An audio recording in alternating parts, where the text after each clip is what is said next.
All right, welcome back.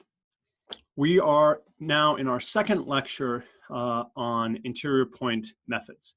And we're going to talk about basically the whole flow of interior point methods. And in particular, we're motivated by how interior point methods can be used to solve linear programs as well as semi-definite programming problems. So let's recall the application to linear programming. The linear programming problem is minimize C transpose X subject to AX less than B, one format. And so what we're going to do is write this as follows. The interior point method flow here is to formulate the problem using a barrier. So we're going to solve it the following problem. And let ft of x equal t times the original objective function, C transpose X, plus a barrier.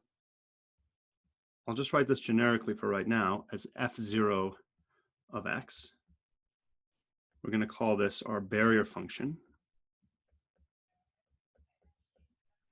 And for linear programming, this is going to be equal to t times C prime x plus the negative of the sum over all of the constraints, I equals 1 to m. So here A is an m by n matrix and x is in Rn, of log of bi minus ai transpose x, where ai transpose is the ith row of the matrix A. So the idea here is that log goes to minus infinity as ai transpose x approaches bi, and therefore minus log goes to plus infinity. And so this, when we minimize ft of x, this keeps us away from the boundary. So we're going to let xt be an element of the argument. In fact, the argument you can see here is unique because we are strictly convex, and so there's just going to be a unique optimal solution for any value of value of t. And then we're going to let t go to infinity, and in this case, the first term dominates. So we expect that xt will eventually converge to x star, which is the solution to the original linear program. So why is this a good idea? Looking at, this is our basic iteration here. So for this to make sense as an agenda, we need several things to hold. First, we need to be able to solve ft of x quickly.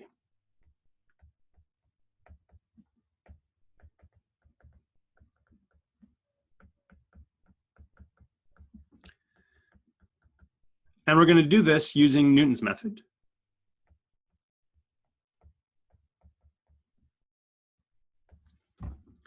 And we know that Newton's method is extremely quick whenever we have whenever we are in the region of quadratic convergence. So this is very fast when we start in the region of quadratic convergence. And the second thing that we need to do is to increase t.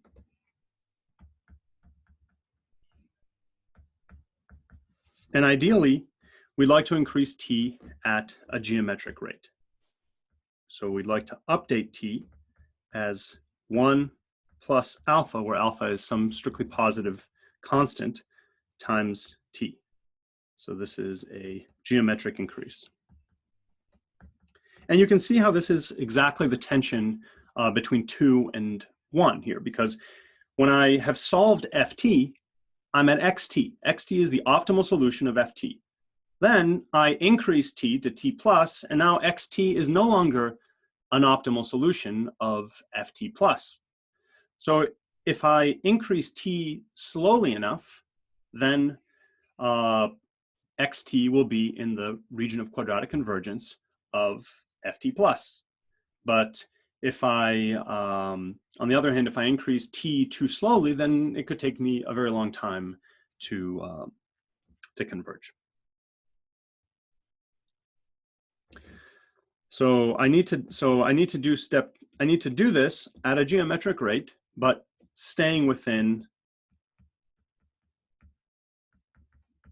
I must have xt in region of quadratic convergence of ft plus. And then finally, my third step is that I need to show that C transpose xt converges quickly to C of x star. And in particular, we're going to show that this is less than something like 1 over t, which means that in log 1 over epsilon steps, we can get to the solution. So these 3 steps are basically our agenda for showing that interior point methods are a good idea. So let's now look a little bit more carefully at how we're going to apply this story to linear programming and see that actually right from the get-go there is an issue here. So we are going to have a problem with minus log x. Okay, so what do I mean? Again, what was the first step? We need to minimize, repeatedly, we need to minimize, just copying from the previous slide, ft of x, which is equal to t times c transpose x minus the sum of log bi minus ai transpose x. And we want to do this using Newton's method. But before we even check for quadratic convergence, let's recall what did we learn about Newton's method? What are the assumptions that we need? So we learned that Newton's method needs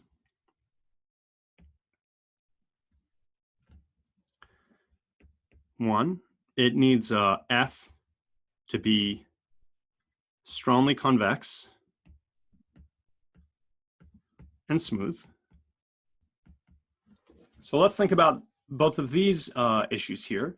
So strong convexity is, well, smoothness. So it's certainly going to be smooth.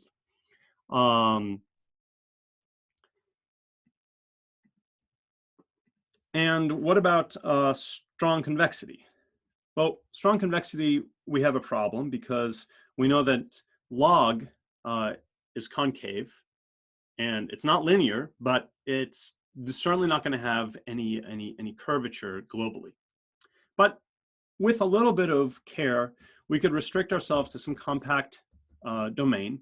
In particular, if the polytope is compact, then we can argue that we're always going to be inside of that, and therefore log is going to have strict curvature. So strong convexity is okay.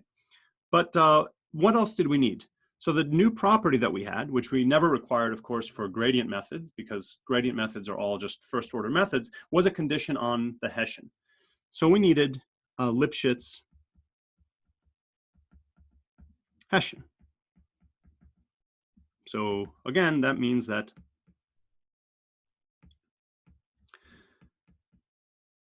ft of x minus that this quantity in the 2 norm, remember this is the operator norm, is bounded by some constant L times x minus y, again in the 2 norm. So let's just check to see if log satisfies this. or rather minus log.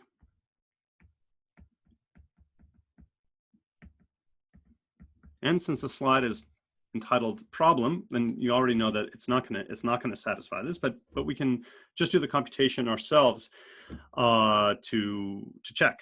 So if f of x is equal to minus log x, its first derivative is minus 1 over x, and its second derivative is minus 1 over square root of x.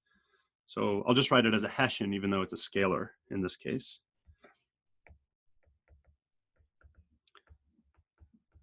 X is a scalar again here, just to do the calculation easily.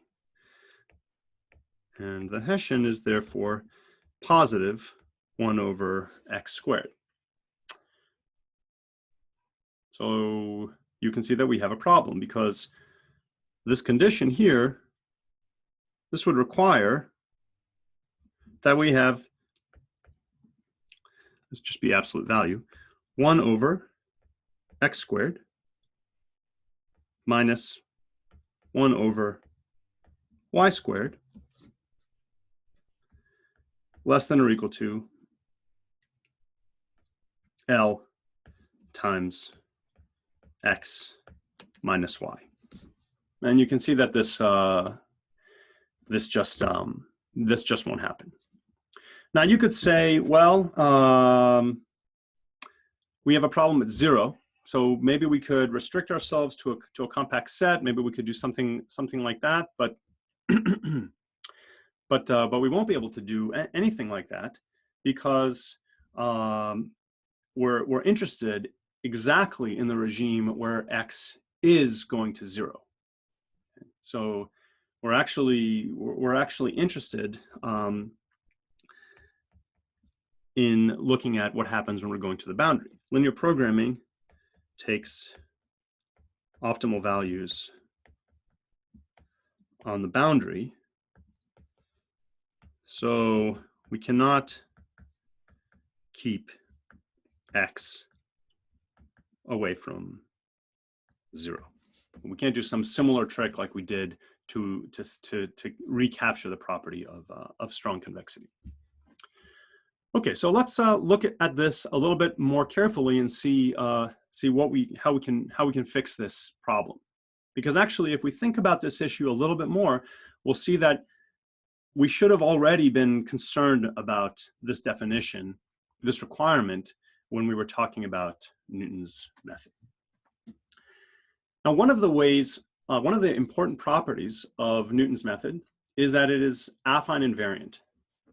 So unlike gradient descent,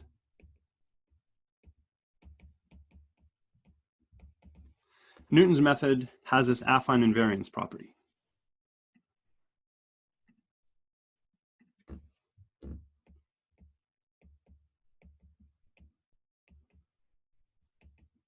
So what does that mean?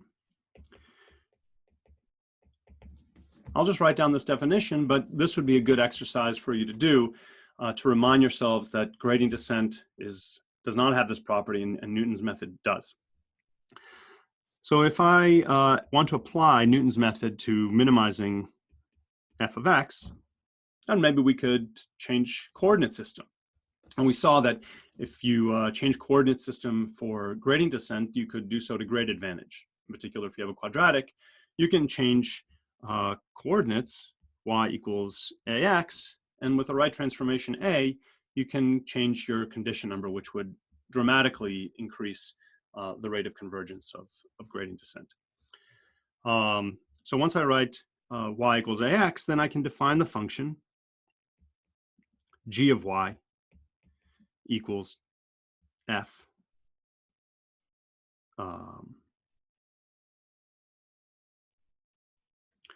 equals f of x.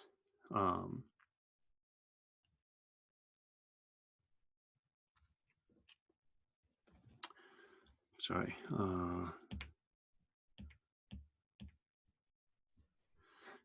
I can define the function g of y and then compare the trajectory, not just the convergence rate, the trajectory of Newton's method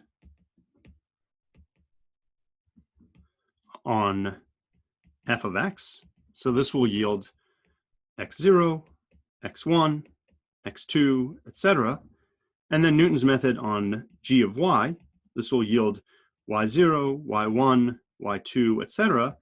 And what affine invariance says is that if we initialize at y0 is equal to a of x0, then this will hold for all time, which basically means that they're following the same trajectory through the transformation. Then yk will forever equal a of xk. And this is exactly what's not true for gradient descent. So Newton's method is affine invariant. We change, so there's you're not changing the algorithm by doing this affine transformation. But on the other hand, let's now look again at this main condition of Lipschitzness. So the Hessian Lipschitzness, just writing down that property again, is that the difference of the Hessians is bounded by L times x minus y, and this is not affine invariant. So we have a condition that's not affine invariant, meaning that if you have a particular function and you notice that at a point it doesn't satisfy this condition, well, you could just do this affine transformation, and all of a sudden you do satisfy that property. So this is not good because the algorithm itself doesn't care about affine transformations. You see, for gradient descent, it doesn't actually trouble us as much because once you do an affine transformation, you're actually changing the algorithm itself. But if the algorithm is affine invariant, then certainly you would want the requirements to be affine invariant. So you can check, for example,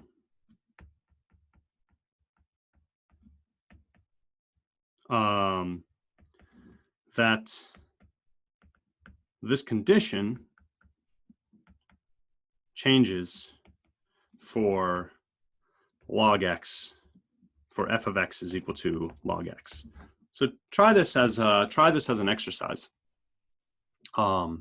Just plug in log x, do an affine transformation, keep everything scalar so you don't have to worry about transposes and multiplication order, etc. And then just check that you don't have affine invariance. So I'll leave that for you. I'll leave that for you to try.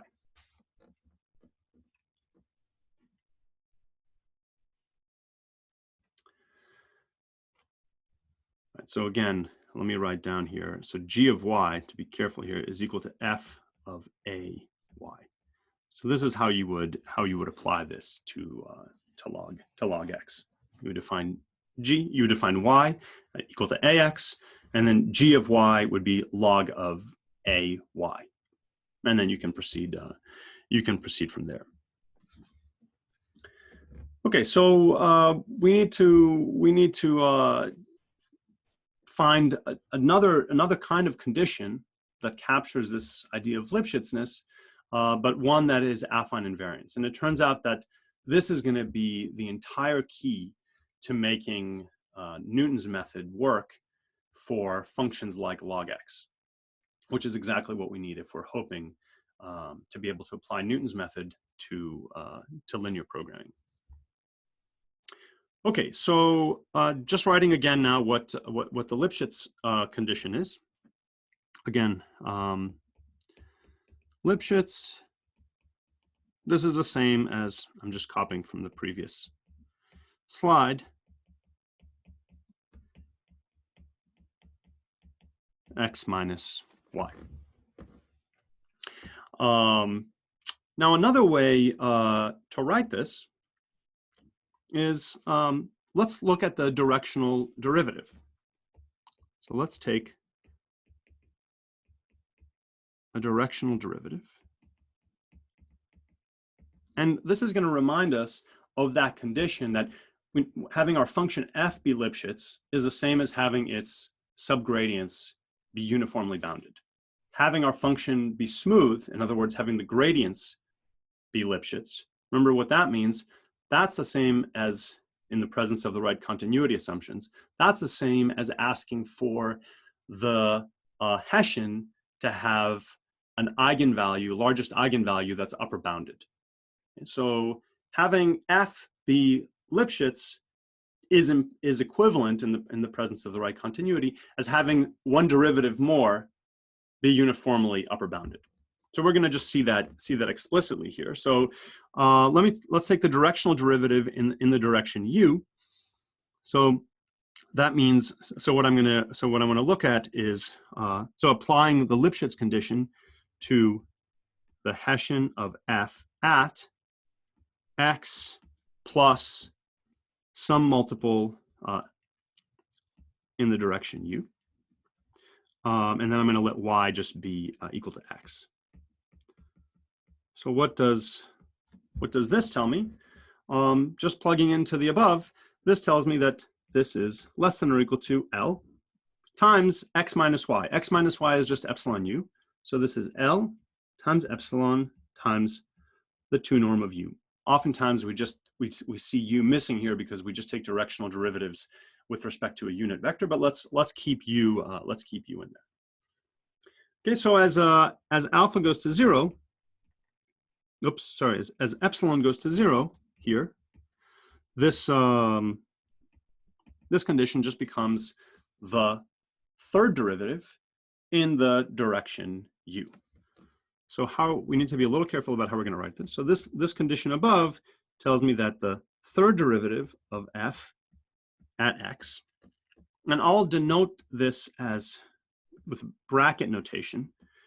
Now, what is the third derivative? The third derivative of a scalar is just a scalar, but in fact, it's a 1 by 1 by 1 tensor. The same way that the second derivative of a scalar function is just a 1 by 1 matrix. And the derivative of a scalar function is just a one long vector. So this is how we should think about those things. So if I have a function of n variables, its derivative is an n long vector.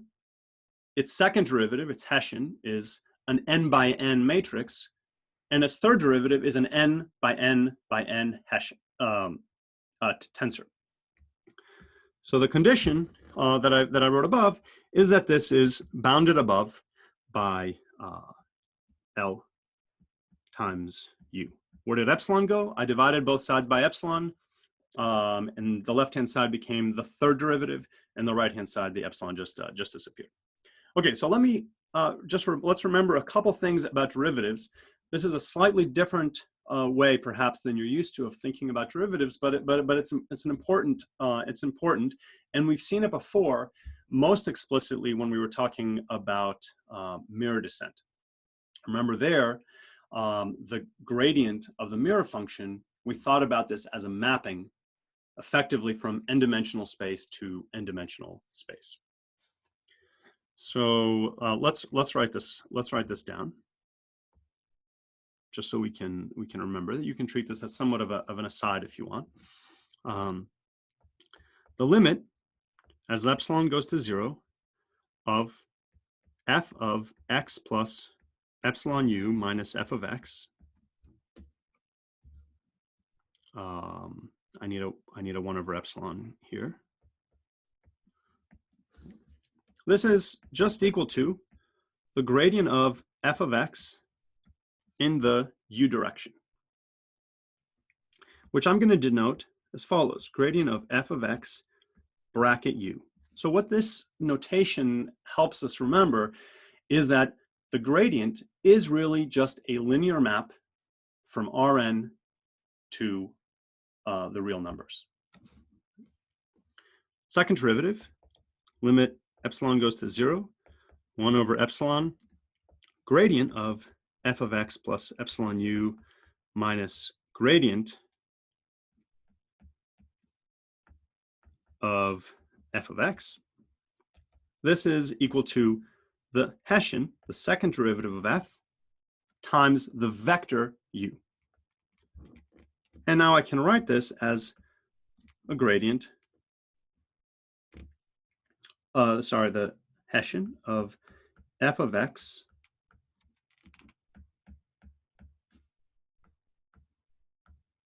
u. Now let's remember what this is. So the Hessian is now a matrix, and this notation makes us remember that a matrix can also be thought of as a bilinear function from Rn cross Rn to the real numbers. You take a matrix A, you hit it on the left by U, you hit it on the right by V, and that gives you a scalar. And it is individually linear in U and in V, not simultaneously. And this is called bilinear. This is it's a bilinear map from Rn cross Rn. So what I want to emphasize again is that we can think about just the gradient. This is a vector, and therefore any vector we can think about as a linear map from Rn to R. This is a matrix, and it is a bilinear map from Rn cross Rn to R. And so similarly, we have our third derivative, which I wrote above, but I'll just write it down here. So we have all three of these: the Hessian of f of x plus epsilon u minus the Hessian of f of x. This converges as epsilon goes to 0. Again, all of this in the presence of the right continuity assumptions. The Hessian of f of x, and you see why I need the bracket notation here, because we're used to seeing a matrix with a vector to its right, because we all understand that what that really means is just matrix multiplication. So once I take a matrix and multiply it by a vector, I have another vector, and we know what that operation is doing. But we haven't quite agreed to a convention now on what that means for tensors. So I'm going to write it like this. But then this definition makes it clear, because you can see that everything on the left is a matrix, an n by n matrix, and so the thing on the right is an n by n matrix. And again, this defines a bilinear map from Rn cross Rn to R. Once I've evaluated it at U.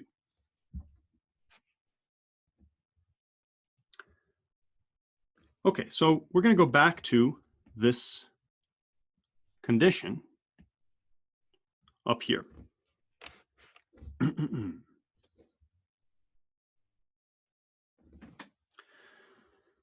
So we have that the Hessian, again copying, is Lipschitz, is a non-affine invariant condition, and it is equivalent, if we have the right, if we have continuity and we have third derivatives, of f of x, the third derivative evaluated at U. So now this is a matrix, upper bounded, and since this is a matrix, this is the usual operator norm, upper bounded by L times the norm of U, and this has to hold for every x. And in particular, this is, you can see that this is equivalent to, so if this is a matrix, I could multiply it on the left and the right by vectors and ask how big could that be. But this is a usual, so you can check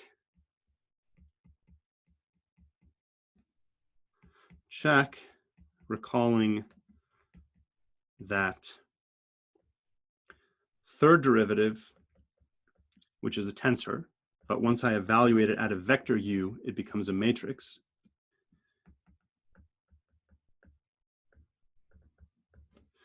Check that this is equivalent to writing that the tensor evaluated at u, v, v. Okay, so you can see why I went through that on the previous slide in order for us to make sense of this notation. So once I evaluate, let's take this away. This we said is a matrix, and since it's a matrix, I can then evaluate it. It's a bilinear form, and I'm going to look at it as a bilinear form on V cross B. V, so it's V transpose third order tensor of f of x evaluated at u times V.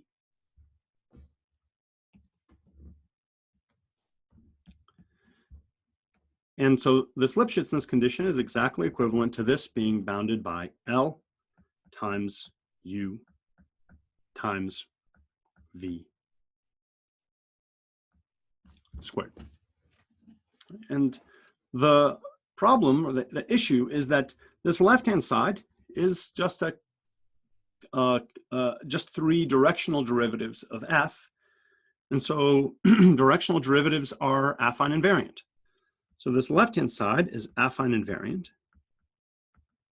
but the Euclidean norm is not affine invariant. These are all Euclidean norms.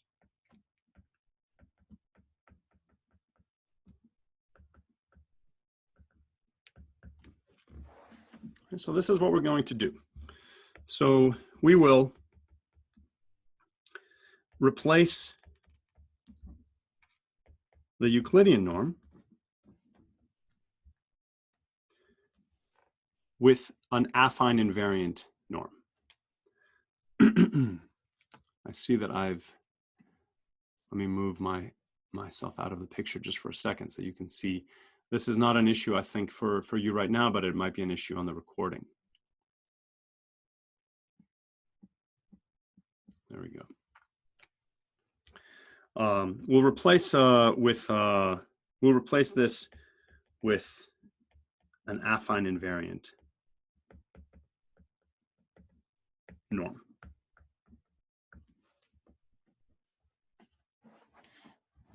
And this is called a local norm. So the idea is the following. So recall that we can define a family of Euclidean-like norms by using semi-definite matrices as a affine transformation.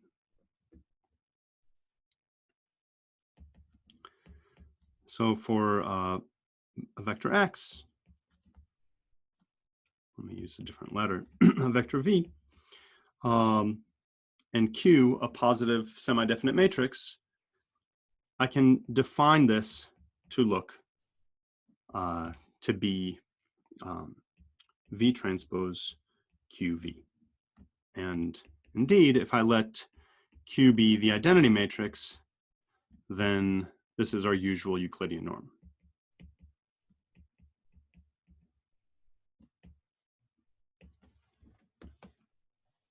So the key idea and the reason for the word local is that we're going to use a q that depends on where we are. So we're going to use a q that depends on x.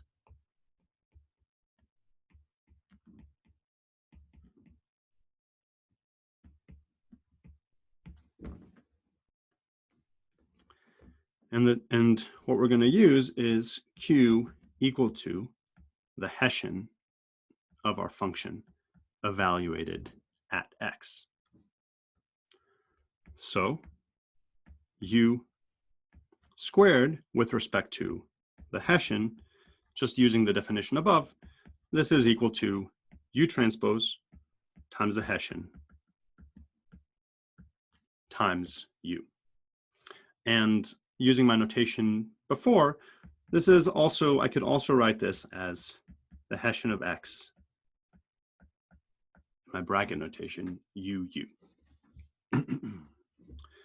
So the notation that we're going to use, which is going to be a little bit more compact, because for us, the function f isn't changing, it's understood. Our function ft is always going to be t times c prime x plus the barrier. In the case of linear programming, it's going to be minus the sum of the logs. So our notation is going to be a little more compact. I'm just going to use subscript x. And this is equal to what's written here above.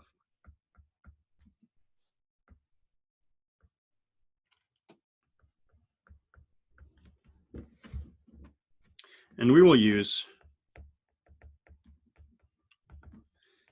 f of x equals ft of x. But note that actually we don't even need to keep track of that, because ft of x is just equal to t times c transpose x plus f0 of x. For linear programming, again, f0 of x is equal to minus sum of the logs. For semi-definite programming, it's equal to minus log det. And the second derivative is going to kill this first term.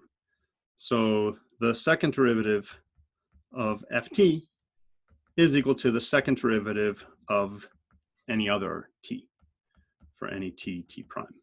Because the only term that has a t is linear, and so the second derivative is going to kill that.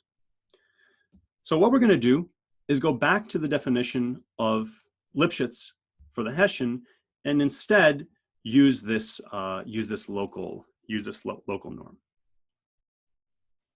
And this is going to give us this definition of self-concordant functions. A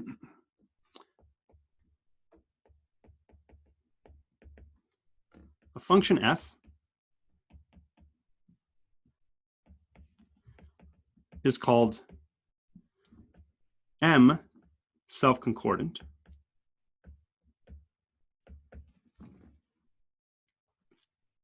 if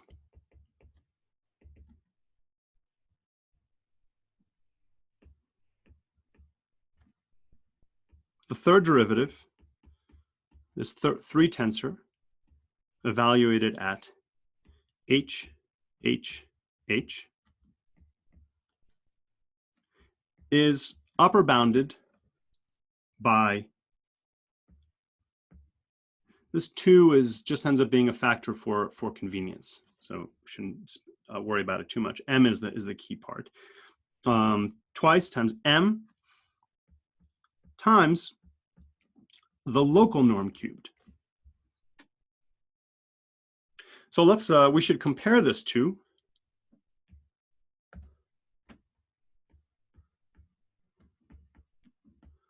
what we had previously,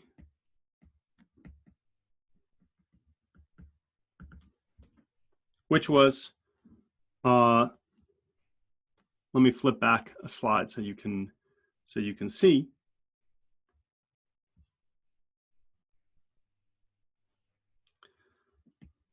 I'm looking at this. If instead of UVV, I evaluated at HHH, I have this on the left-hand side, third order tensor evaluated at HHH, less than L times the third power of the Euclidean norm. So I now have exactly the same thing. I've just replaced the Euclidean norm with the local norm.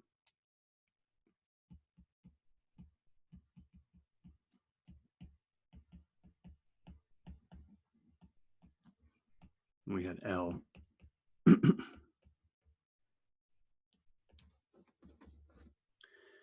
So let's check for our example, minus log x that we had before. So again, just straightforward calculation. I'm going to use gradient and Hessian notation, even though this is just a scalar function. So we said gradient of f of x is equal to minus 1 over x. The Hessian, or second derivative, is just equal to positive 1 over x squared. And the third derivative is equal to minus 2 over x cubed. And so now we can evaluate. What we have here, evaluating the definition, I have that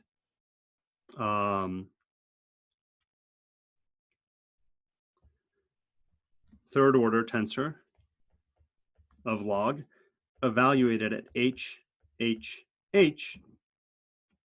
is equal to minus 2 x to the minus 3 h cubed. Okay, so putting absolute values around that gives me this left-hand side. And in order to evaluate the right-hand side, I need to compute what the local norm is of h. And you can check that this local norm of h, so we can just plug it in directly to the definition of this local norm. What is it going to use? Flipping back one slide, you see that this local norm is defined using the Hessian. We've already computed the Hessian. So this is equal to h times the Hessian times h. I don't need transposes here, but I might as well put it. Everything is a scalar, but let's put it just so we know what so it doesn't confuse us. So this is equal to h squared over x squared. And so indeed, you can see that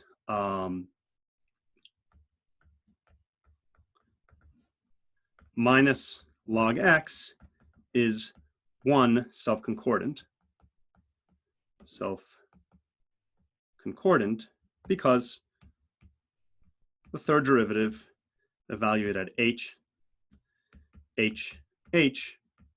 is indeed upper bounded by 2 times m, which is going to be 1, so I'll write that out explicitly, times times the third norm of local norm of h. Because on the left, I have 2h cubed over x cubed, and on the right, I have 2h cubed over x cubed. So let's wrap up this section by just showing that the calculation that we did holds in general. So in other words, self-concordance is an affine invariant property. So what do I need to check? I have my function f of x, and let's assume that f is m self-concordant. What I need to do is choose an affine transformation. So I need to, I'm going to choose y is equal to ax, and then define a function g of y,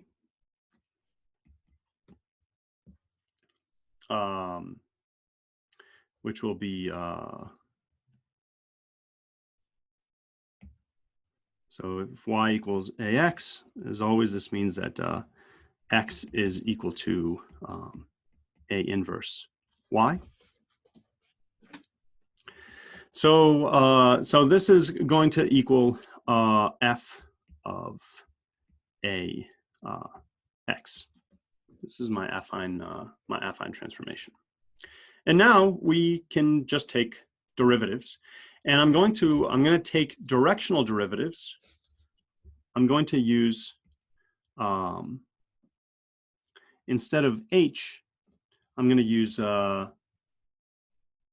v, which is equal to a u. So u is going to take the place of the h that I had before, and then v is going to be in the transformed space.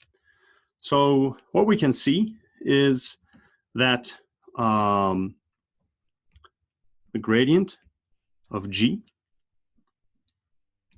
of y in the u direction is equal to the gradient of f of x in the v direction. And this holds for the second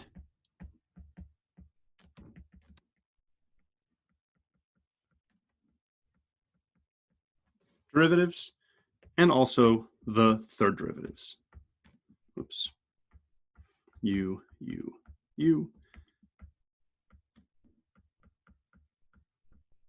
v. And therefore, this means that this was going to imply that G is also M self-concordant. So this property is indeed affine invariant. So I'll leave this for you to check the details of this. But this is the main idea of how to set this up. So the higher derivatives are taken using directional derivatives. And if you've transformed the space, you have to analogously transform the space of the directional derivatives if you want to compare those two. So what we've done so far is replaced this idea of Lipschitzness with something that is now affine invariance. The main technical work is ahead because we still need to show that we can now apply Newton's method and we have quadratic convergence.